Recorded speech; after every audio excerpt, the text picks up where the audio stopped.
Champions trophy নিয়ে সুখবর দিয়ে দিল আইসিসি, নিশ্চিত করলো হাইব্রিড মডেলই হবে চ্যাম্পিয়ন্স ট্রফি। অবশেষে চ্যাম্পিয়ন্স ট্রফি ঘিরে অচল অবস্থার অবসান হলো।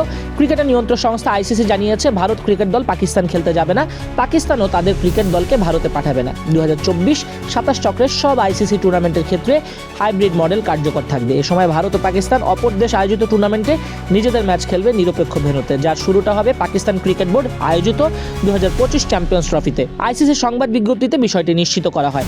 আইসিসি টুর্নামেন্টে হাইব্রিড মডেল চালু হচ্ছে ভারত ও পাকিস্তানের অনর অবস্থানের কারণে। আগামী বছরের ফেব্রুয়ারি-মার্চে চ্যাম্পিয়ন্স ট্রফির আয়োজক পিসিবি, তবে নভেম্বরে ভারতের ক্রিকেট বোর্ড বিসিসিআই আইসিসিকে জানিয়ে দেয় সরকার পাকিস্তানে দল পাঠাবে না, ম্যাচ খেলতে চায় অন্য কোথাও। ভারতের এমন সিদ্ধান্তে বেঁকে বসে পিসিবি, জানিয়ে দেয় ভারত ক্রিকেট দল পাকিস্তানে না এলে পাকিস্তানও ভারতে খেলতে যাবে না। দুই দেশের এমন অবস্থানের মধ্যে চ্যাম্পিয়ন্স ট্রফির সূচি ঘোষণা ঝুলে যায়, যা নভেম্বরের দ্বিতীয় সপ্তাহে প্রকাশিত হবার কথা। দুই প্রতিবেশী দেশের অনর অবস্থার মধ্যে দিয়ে পেরিয়ে যায় 1 মাসের বেশি। এ সময় পাকিস্তান ক্রিকেট বোর্ড ভারতের চাওয়া অনুযায়ী হাইব্রিড মডেল মেনে নিতে কয়েকটি শর্ত দেয়। এর মধ্যে পাকিস্তান ক্রিকেট দলকে ভারতে না পাঠানো, চ্যাম্পিয়ন্স ট্রফিতে সব ম্যাচ আয়োজন না করতে পারার ক্ষতিপূরণ, আরেকটি আইসিসি টুর্নামেন্ট আয়োজনের শর্ত ও ভারত ও অন্য একটি দেশকে নিয়ে নিরপেক্ষ ভেন্যুতে ত্রিদেশীয় টুর্নামেন্ট আয়োজনের শর্ত ছিল। টি-20 বিশ্বকাপে ভারতের সঙ্গে যৌথ আয়োজক হিসেবে শ্রীলঙ্কা আছে, যে কারণে পাকিস্তানের ম্যাচগুলো শ্রীলঙ্কাতেই রাখা হবে। অন্য 3টি টুর্নামেন্টের ক্ষেত্রে নিরপেক্ষ ভেন্যু এখনও চূড়ান্ত হয়নি।